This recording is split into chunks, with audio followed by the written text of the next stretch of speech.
Hello everyone, আসসালামু আলাইকুম। আমি শাকিল। নতুন একটা ভিডিওতে আপনাকে ওয়েলকাম।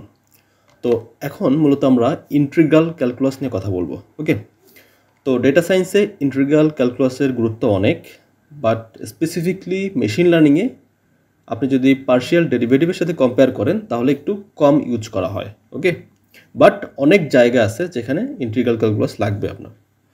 তো আমরা আজকে ইন্টিগ্রাল ক্যালকুলাসের কিছু বেসিক রুল নিয়ে আলোচনা করব, যে রুলগুলো সব থেকে বেশি ইউজ করা হয় এবং এগুলোই হচ্ছে কমন। ওকে, তো আমরা শুরু করি। তো এখানে দেখেন, আমরা যেহেতু ইন্টিগ্রেশন করব, তো আমি এর কিছু সিনট্যাক্স নিয়ে কথা বলি। তো বেসিকলি আমরা ইন্টিগ্রেশন মূলত এই সাইনের মাধ্যমে প্রকাশ করি। ওকে, এটা হচ্ছে ইন্টিগ্রেশন সাইন। তো এফ অফ এক্স হইতেছে যে কোনো একটা ফাংশন বা যে কোনো একটা ইকুয়েশন, ফাংশন অফ এক্সের যে কোনো একটা ইকুয়েশন হইতে পারে। এখন ডিএক্স এটা মানে বুঝাইতেছে হচ্ছে আমরা ইন্টিগ্রেশন করব হচ্ছে উইথ রেসপেক্ট টু এক্স। ওকে, এখন এখানে যদি থাকতো এফ অফ টি, তার মানে টি এর ফাংশন, তার মানে আমরা সেই ক্ষেত্রে এখানে লিখতাম কি ডিটি, তার মানে আমরা বোঝাইতেছি যে এটা একটা টি এর ফাংশন এবং আমরা এটাকে ইন্টিগ্রেশন করব টি এর রেসপেক্টে।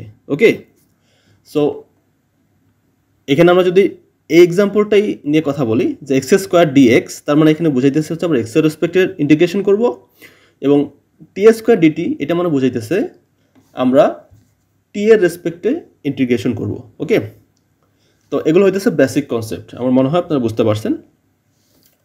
তো এখানে আরেকটা জিনিস আমাদের মেনশন করতে হবে। দেখেন, যখন আমরা কোনো কিছু ইন্টিগ্রেশন করব, করার পরে যে রেজাল্টটা পাই তার সাথে আমরা প্লাস সি নামে একটা কনস্ট্যান্ট অ্যাড করে দিই। ওকে, তো এর কিন্তু একটা রিজন আছে, মানে আমরা ম্যাথমেটিক্সে কোনো কিছুই রিজন ছাড়া করি না। তো এখানে একটা সুন্দর রিজন আছে। রিজনটা কি? দেখেন, আমি যদি একটু ডিফারেন্সিয়েশনে ব্যাক যাই আজকে, তো x square plus five x একে যদি আমরা এক্সের রেসপেক্টে ডিফারেন্সিয়েশন করি তাহলে সেক্ষেত্রে আমরা কী রেজাল্ট পাবো? আমরা এখানে পাবো হচ্ছে টু এক্স, আর এখানে ফাইভকে পাবো হচ্ছে শূন্য। তার মানে আমরা যদি এটাকে বলি যে একবার ডিফারেন্সিয়েশন করলে আমরা পাচ্ছি হচ্ছে টু এক্স, দ্যাটস ফাইন। আমরা যদি এই ফাংশনটাকে ডিফারেন্সিয়েট করি এক্সের রেসপেক্টে, সো এক্স স্কোয়ার মাইনাস 100, তো একে ডিফারেন্সিয়েশন করলেও কিন্তু আমরা পাচ্ছি টু এক্স, কারণ এক্স স্কোয়ারকে পাচ্ছি টু এক্স মাইনাস এখানে শূন্য, সো আলটিমেটলি টু এক্স। তার মানে কি আমরা যে টু এক্স পেলাম, এটা কি হইতেছে মানে মানে এটা কি জাস্ট একটা নির্দিষ্ট ফাংশন থেকে আসছে? না, এটা কিন্তু ডিফারেন্ট ডিফারেন্ট ফাংশন থেকে আসছে। ওকে, তো আমরা যখন ইন্টিগ্রেশন করতে যাই, ঠিক এই সমস্যার জন্য আমরা যে কাজটা করি যে মানে এটা তো মানে ভ্যালিড যে পৃথিবীতে আসলে ইনফিনিটি সংখ্যক ফাংশন আছে যেটাকে আমরা পার্শিয়াল ডেরিভেটিভ করলে আমরা সেক্ষেত্রে টু এক্স পেতে পারি। ওকে, তো তাহলে একটা ফাংশন আরেকটা ফাংশন থেকে আলাদা কীভাবে? এটা একটা ভ্যালিড কোশ্চিন, তাই না? এই আলাদা হওয়ার জন্যই মূলত কনস্ট্যান্ট টার্মটাকে অ্যাড করা হয়, যে আসলে আপনার মানে ডিফারেন্সিয়েটটা ক্রিয়েট করে যে এটা আসলে এই ফাংশন থেকে আসছে বা এটা এই ফাংশন থেকে আসছে। ওকে, এটাই আসলে কনস্ট্যান্টের কাজ, তাছাড়া আর কিছুই না। তো আমার মনে হয় বুঝতে পারছি যে কেন প্লাস সি আসলে অ্যাড করা হয়। তো আমরা একটু নেক্সটে যাই। নেক্সটে আমরা ওয়ান বাই ওয়ান এই রুলগুলো দেখব। আমরা পাওয়ার রুল থেকে শুরু করি। তো একটু বলে রাখি যে আমরা যতগুলো রুলই এখানে দেখি না কেন, এটা খুবই ইন্টারেস্টিং। আপনারা যেন ডিফারেন্সিয়াল ক্যালকুলাস বুঝছেন তাদের জন্য তো এটা খুবই মজা লাগবে, তার কারণ আমরা অলরেডি জানি কীভাবে ডিফারেন্সিয়েট করতে হয়, তাই না? কারণ আমরা অলরেডি পার্শিয়াল ডেরিভেটিভ করে আসছি। তো আপনাকে জাস্ট সেম জিনিসটাই একটু রিভার্স চিন্তা করতে হবে। রিভার্স মানে হইতেছে আগে আমরা কি করছি, আগে আমরা একটা নির্দিষ্ট ফাংশনকে আমরা ধরেন আমরা ভেঙে ফেলছি, সোজা কথা। ডিফারেন্সিয়েট মানে কি? ভেঙে ফেলা। আর ইন্টিগ্রেশন মানে হইতেছে আমরা সবগুলো এখন কি জোড়া লাগাবো, মানে ঠিক অপোজিটটা। তার মানে আমরা ডিফারেন্সিয়েশন করলে যে রেজাল্টটা পাইতাম, আমরা ওই রেজাল্টটাকে ইন্টিগ্রেশন করলে ঠিক আগের জিনিসটাই পাবো। ওকে, আমরা একটু দেখি রুলগুলো কীভাবে কাজ করে, তাহলে আপনি বুঝতে পারবেন। তো আমাদের জাস্ট রিভার্স চিন্তা করতে হবে। তো এখানে অনেক রুল আছে, যেমন পাওয়ার রুল আছে, তারপর কনস্ট্যান্ট রুল আছে, কনস্ট্যান্ট মাল্টিপল রুল। যে আমরা মূলত ডিফারেন্সিয়েশনের যে রুলগুলো ইউজ করছিলাম ওই রুলগুলো আমরা এখানে ইউজ করবো, বাট এখানে কি যেহেতু ইন্টিগ্রেশন, সো দ্যাট রিভার্স। তো ধরেন এখানে এক্স এর পাওয়ার এন ডিএক্স এরকম একটা ফাংশন আছে, সেটাকে আপনাকে এক্স এর রেসপেক্টে ইন্টিগ্রেশন করতে হবে। ওকে, এক্ষেত্রে আপনার যে ইকুয়েশনটা দাঁড়াবে বা ফাইনাল যে রেজাল্ট আপনি পাবেন সেটা হচ্ছে এই ফর্মুলা ফলো করবে। তো এই ফর্মুলাটা কি বলতেছে? এই ফর্মুলা বলতেছে যে যদি তোমার কাছে একটা ভেরিয়েবলের পাওয়ার n থাকে এবং সেটাকে তুমি যদি এক্স এর রেসপেক্টে ডেরিভেটিভ করো, বা এখানে যদি টি থাকতো আপনি যদি টি এর রেসপেক্টে ডেরিভেটিভ করতেন, একই ফর্মুলা, সেক্ষেত্রে আপনার যে রেজাল্ট সেটা হচ্ছে এক্স এর পাওয়ার n আগে যেটা ছিল তার সাথে 1 যোগ করে দিতে হবে, এবং উপরে যে পাওয়ার টার্মটুকু আছে লাইক n+1 এটাকে আবার ভাগ করে দিতে হবে। ওকে, এটাই হচ্ছে কাজ, এবং এর সাথে আপনাকে একটা কনস্ট্যান্ট টার্ম অ্যাড করে দিতে হবে। দ্যাটস ইট, এটি হচ্ছে আপনার রেজাল্ট। তো আমরা সিমিলারলি যদি এই ফর্মুলাটা ধরেই যদি আমরা এক্স স্কোয়ারকে করি তাহলে কি আসবে দেখেন, এক্স স্কোয়ারকে করলে আসতেছে হচ্ছে এক্স এর সাথে পাওয়ার 2 আছে 2, তার মানে n হচ্ছে 2, এর সাথে 1 যোগ করা লাগবে, কারণ সূত্রে আমার ফর্মুলাতে বলতেছে আমরা 1 যোগ করব, তার মানে কি হলো 3। এখন ওই 3টা আবার ভাগ করে দিতে হবে 3। ওকে, এভাবে হইল মূলত x³/3, এবং আমাদের একটা কনস্ট্যান্ট c যোগ করতে হবে। এখন আপনি খুব একটা ইন্টারেস্টিং জিনিস, আপনি এটাকে যদি আপনি ডিফারেন্সিয়েশন করেন তাহলে কি আসবে আমরা একটু করে দেখি। ধরেন আমরা d/dx x³/3 এটাকে ডিফারেন্সিয়েশন করতেছি, দেখি কি আসে। ওকে, তো এটা ইকুয়াল আসতেছে হচ্ছে দেখেন x এর পাওয়ার কিউব আছে, তো এখানে আমি 1/3টা আমরা আগে আলাদা করে রাখি। হ্যাঁ, তো x এর পাওয়ার কিউব আছে, তাহলে x এর পাওয়ার কিউবকে করলে কি আসতেছে, তো এটাকে যদি আপনি ডিফারেন্সিয়েশন করেন তাহলে আমরা পাচ্ছি হচ্ছে কি 3x এর পাওয়ার 3 - 1, তার মানে 3x²। ওকে, তো 3x² যদি পাই তো এখান থেকে তো আমাদের 3 কাটা যাইতেছে না, তাহলে x² থাকতেছে, এবং কনস্ট্যান্ট আছে একটা, তো কনস্ট্যান্ট যে কোনো সংখ্যাই থাক না কেন সেটা কিন্তু শূন্য হয়ে যাবে, তার মানে আমরা আলটিমেটলি কত পাচ্ছি x²। তো এইটাই আমরা পাইছি, তার মানে আপনি যেটা ইন্টিগ্রেশন করে রেজাল্টটা পাচ্ছেন ওটাকে যদি আপনি ডিফারেন্সিয়েশন করেন আবার আপনি রিভার্স রেজাল্টটাই পাবেন। এটাকেই বলা হচ্ছে ইন্টিগ্রেশন। তো এটা অলওয়েজ হবেই। ওকে, এটাই মূলত বিউটি ইন্টিগ্রেশনের। তো আমরা নেক্সট রুলে যাই। নেক্সট রুল হইতেছে কনস্ট্যান্ট রুল। তো কনস্ট্যান্ট রুল আসলে কিছুই না, আগের মতোই সব কিছু থাকবে, কিন্তু জাস্ট এখানে পরিবর্তন হবে হচ্ছে যদি আপনার কাছে কোনো কনস্ট্যান্ট ভ্যালু থাকে সেটাকে আপনি জাস্ট বাইরে বের করে দেবেন, ওর কোনো কাজ নাই। বাইরে বের করে দিয়ে তারপর আপনি যা কাজটা করছিলেন ডিফারেন্সিয়েশন যেমনি করছিলেন ইন্টিগ্রেশন সেমভাবেই করবেন, করার পরে জাস্ট ওই কনস্ট্যান্ট টার্মটা এখানে গুণ করে দেবেন, দ্যাটস ইট। এই হলো কাজ। তো এখানে ধরেন আপনার জাস্ট একটা আপনি এটা কনস্ট্যান্ট হিসেবে চিন্তা করতে পারেন। তো ধরেন আপনার কাছে একটা কনস্ট্যান্ট আছে, এখন এটাকে যদি আপনি ইন্টিগ্রেশন করেন তাহলে কি পাবেন, ওই কনস্ট্যান্ট x+1। এখন এই এক্সটা কই থেকে আসলো, এখানে তো এক্স নাই, এটা আপনার মনে প্রশ্ন জাগতে পারে। দেখেন এক্সটা কই থেকে আসবে, এক্স হইতেছে মূলত ধরেন আপনি একটা কনস্ট্যান্ট 5 আছে এখানে, তো 5টাকে যদি আপনি আলাদা করে রেখে দেন, রাখার পরে আপনাকে এখানে 1 থাকে। ওকে, আপনার কাছে 1 থাকে 1dx। এই 1dxকে যদি আপনি করেন, দেখেন আপনি রিভার্স চিন্তা করেন, রিভার্স চিন্তা হচ্ছে যদি আপনি এক্সকে ডিফারেন্সিয়েশন করেন তাহলে কি পান, এক্সের রেসপেক্টে ডিফারেন্সিয়েশন করলে কিন্তু আপনি 1 পান, তাই না? তাহলে কি আপনার এখানে যেহেতু 1 আছে, সো দ্যাট 1কে ইন্টিগ্রেশন করলে আপনি কি পাবেন, তাহলে এক্স পাবেন। Very simple. এবং একটা তো হচ্ছে কনস্ট্যান্ট এখানে অ্যাড হবেই, কারণ আপনি এখানে একে ডিফারেন্সিয়েশন করেন না, আপনি যে রেজাল্টটা পাইলেন এখানে একে আপনি ডিফারেন্সিয়েশন করেন, দেখেন এক্সকে করলে আপনি 1 পাচ্ছেন, প্লাস সিকে করলে 0 পাচ্ছেন, তার মানে আলটিমেটলি এখানে 1 থাকতেছে, এবং এই 1কে করলে কিন্তু আপনি x+c পাচ্ছেন। তো এভাবেই মূলত এই 5x+c আসছে। ওকে, জাস্ট 5কে আলাদা করে রাখবেন আর 1-এর জন্য x আসবে +c।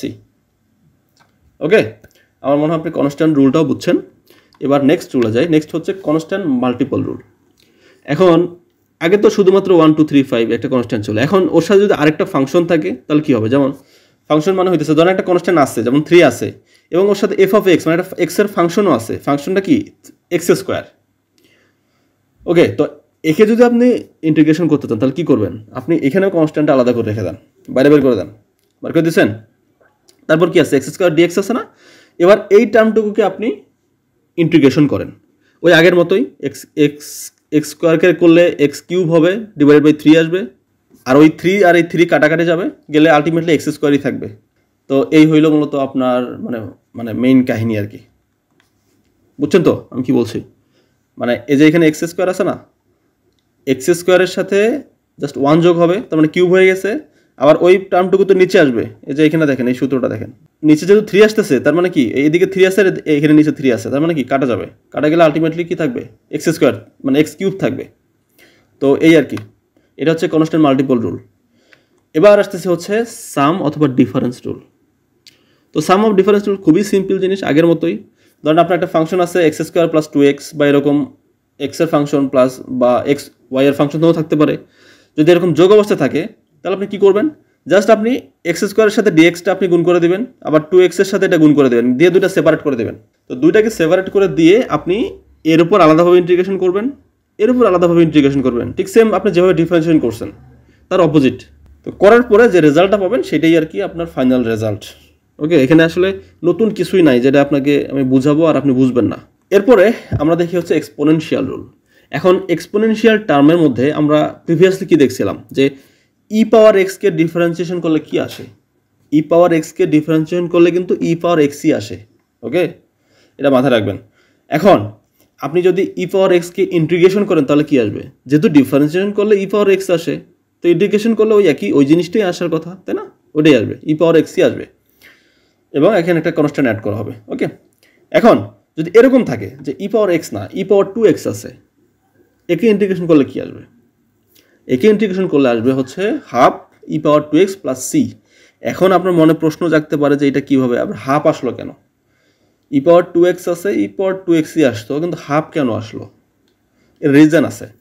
হাফটা হলো যখন আপনি ই পাওয়ার এক্স আপনি ইউজ করতেছেন তখন সেটা হচ্ছে ডিফারেন্ট, বোথ আর ডিফারেন্ট।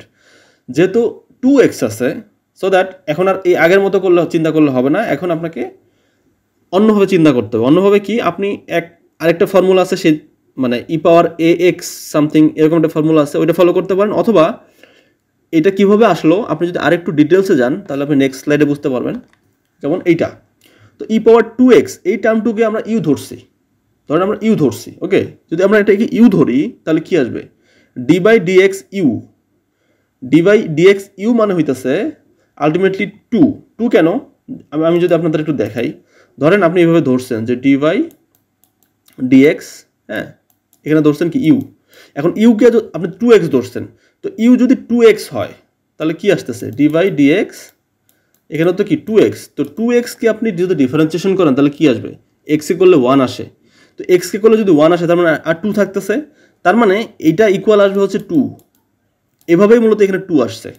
ওকে, তো এখানে 2 পাইলাম, ভালো কথা। এখন আপনি যদি জাস্ট এই ডিএক্সটাকে এদিকে রাখেন, হ্যাঁ লেফট সাইডে রেখে আপনি যদি বাকি অংশটুকু ডান দিকে দিয়ে দেন তাহলে কি আসবে, এই অংশটুকুর সাথে কি আসবে, তাহলে তাহলে এটা মানে হাফ হয়ে যাবে না, কারণ আড়াআড়ি আপনি তো আড়াআড়ি গুণ করতেছেন, ডিএক্সটা দিকে রাখছেন, তাহলে ওই 2টা হাফ হয়ে যাবে, তো হাফ ডিইউ, এভাবেই মূলত এটা আসছে। এখন আপনি পুরো টার্মটুকুকে আপনি ইন্টিগ্রেশন আপনি ঠিক আগের মতো সব কিছু ক্যালকুলেট করেন। ই পাওয়ার 2x আছে, তো ই পাওয়ার 2x আমরা ইউ ধরছি, তো ইউ ধরেন আপনি। তো আপনি যখন ই পাওয়ার ইউ ধরবেন, ইউ ধরার পরে আপনি যে ডিএক্সটার ভ্যালুটা বসান, এই ডিএক্সের ভ্যালু বসালে কত আসবে, ডিএক্সের ভ্যালু তো আমরা বের করছি হাফ ডিইউ। এই হাফ ডিইউ যদি আপনি বসায় দেন, বসায় দেওয়ার পরে এই হাফটাকে বাইরে বের করে দেন, কারণ এটা কনস্ট্যান্ট। এখন ইউ ডিইউ আছে ওই আগের মতোই, ইএক্স ডিএক্স, তো এই ইএক্স ডিএক্সকে করলে যদি ইএক্স আসে তাহলে ইউ ডিইউকে করলে ইউ কেন আসবে না, ইউ এর তো কোনো দোষ নাই, তাই না?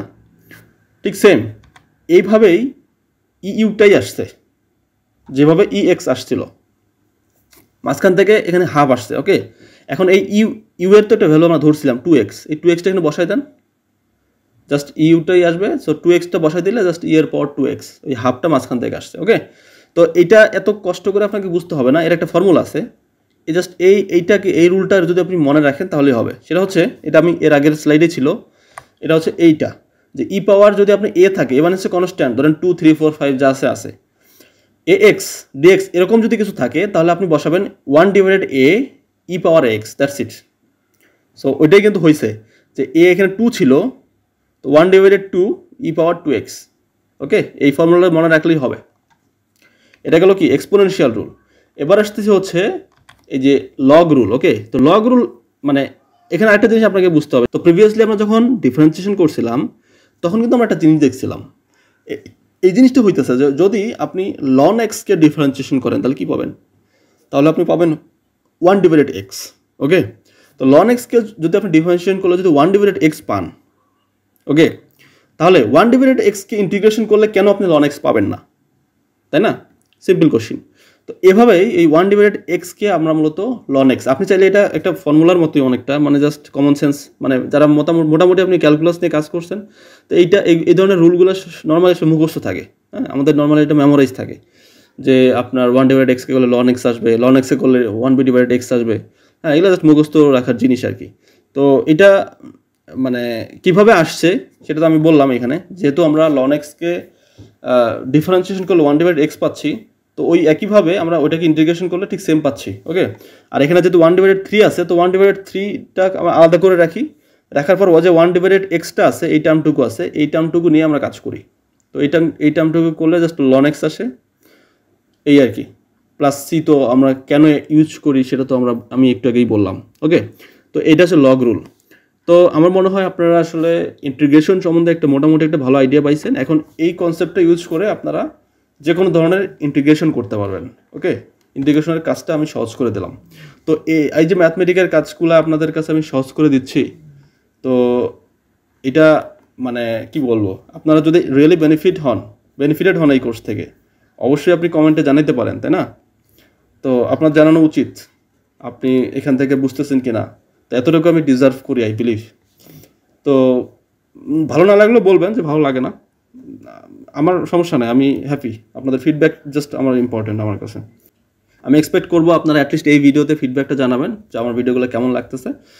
অ্যান্ড নেক্সট ভিডিওতে আমি নতুন কোনো টপিক নিয়ে আলোচনা করবো। সে পর্যন্ত ভালো থাকবেন। আসসালামু আলাইকুম।